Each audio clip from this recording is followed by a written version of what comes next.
Good morning, family. Awesome to be with you again this morning. This morning we'll continue looking on our theme for the week, running the race of endurance.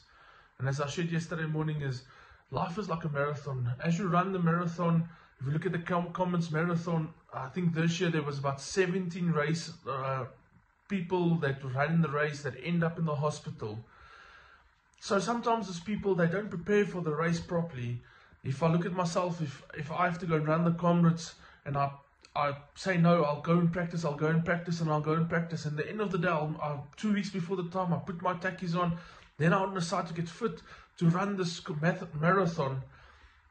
And without the proper training in advance, I'll try to run this race and try to see if I can complete the race, but in the meantime, my body's not fit enough to complete this race.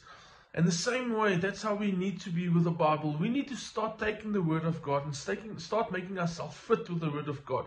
We need to start taking the Word of God and start reading it properly, understanding it properly, asking questions when questions need to be asked if you do not understand something.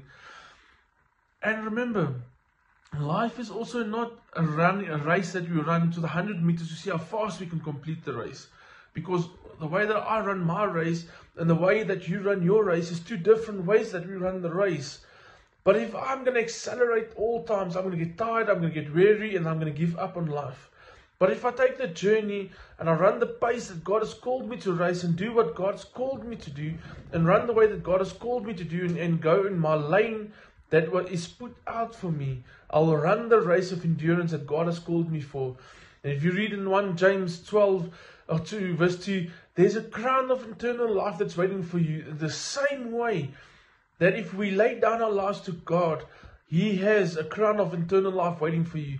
Just the way that you finish the marathon, you get a medal at the end of the day if you run the Comrades and you finish the Comrades. It's not the way how we start, but it's the way that we finish. May you have a blessed day, family, and run this race that God has called you for. Amen.